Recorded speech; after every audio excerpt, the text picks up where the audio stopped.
Lorsque l'on observe la répartition des séismes à la surface de la Terre, on s'aperçoit que ces derniers ne sont pas répartis au hasard. En effet, on va pouvoir les observer essentiellement au niveau des dorsales océaniques, des grandes chaînes de montagnes et des fosses océaniques.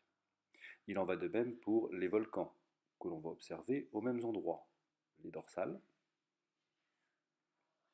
les chaînes de montagnes et les fosses océaniques.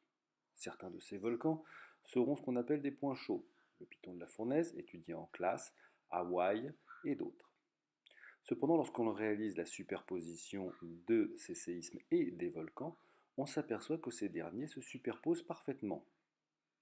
Ils vont ainsi permettre de délimiter des plaques, plaques qui sont au nombre de 12.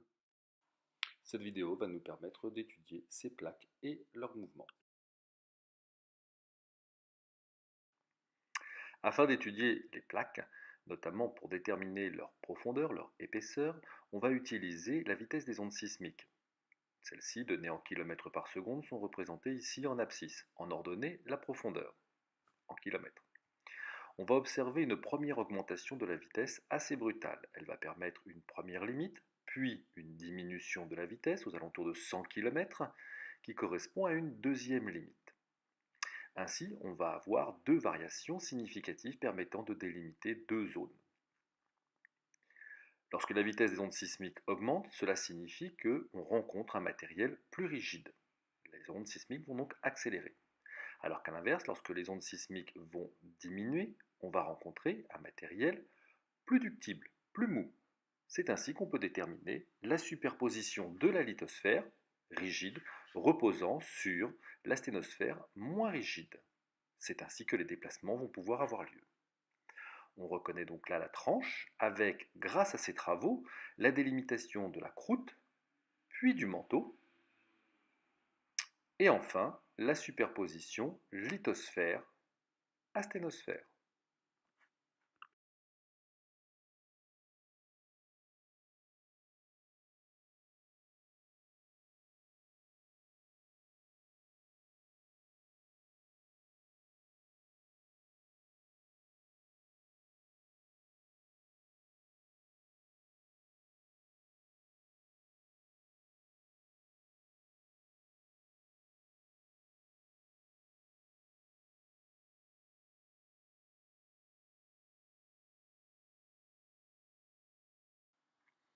Concernant le mouvement des plaques, dès Alfred Wegener et sa théorie de la dérive des continents, ce dernier a permis de mettre en avant des arguments, les arguments géologiques, paléontologiques et paléoclimatologiques. Concernant l'argument paléontologique très célèbre, celui du mésosaure, un dinosaure amphibien, d'eau douce donc, qui présentait des aires de répartition très réduites. Et ainsi, on s'aperçoit que ces aires de répartition se retrouvent en Amérique du Sud et en Afrique, et qu'il n'y a qu'en rapprochant les continents qu'on va pouvoir faire coïncider ces aires de répartition, sachant que le mésosaure était bien incapable de traverser l'Atlantique à l'époque. Ainsi, ces aires de répartition, tant celles des roches anciennes qu'un certain nombre d'espèces fossiles végétales, que du mésosaure, ont permis de mettre en évidence qu'à un moment donné dans l'histoire de notre planète, ces continents étaient accolés l'un à l'autre.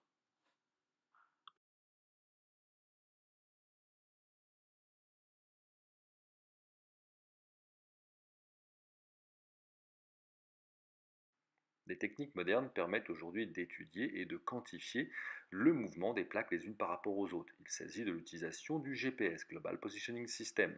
3 satellites permettent de fixer ainsi la position d'un point et de suivre les mouvements de ce point. Et c'est grâce à cela qu'on a pu mettre en évidence une dérive des continents résultant en fait plus globalement du mouvement des plaques, comme on le voit sur cette animation. Le GPS aujourd'hui permet de mesurer la vitesse de déplacement des plaques les unes par rapport aux autres qui sont de l'ordre de quelques centimètres par an.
Pour répondre à cette question, il faut aller au fond des océans, au niveau des dorsales océaniques, lieu où l'on a observé à la fois un volcanisme et des phénomènes de séisme, des tremblements de terre donc.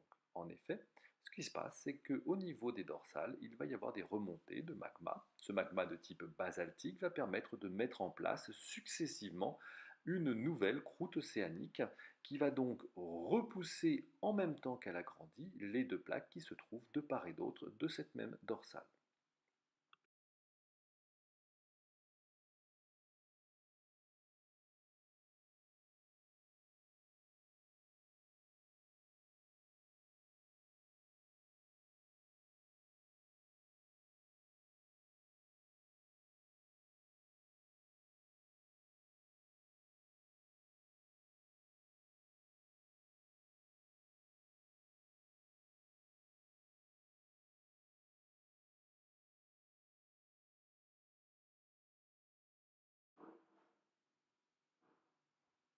Le cas de l'Islande est intéressant. Il s'agit d'une île volcanique située juste au niveau de la dorsale. Et lorsqu'on observe le relief de cette île, on voit bien apparaître cette zone d'écartement caractéristique de la dorsale et de son fonctionnement.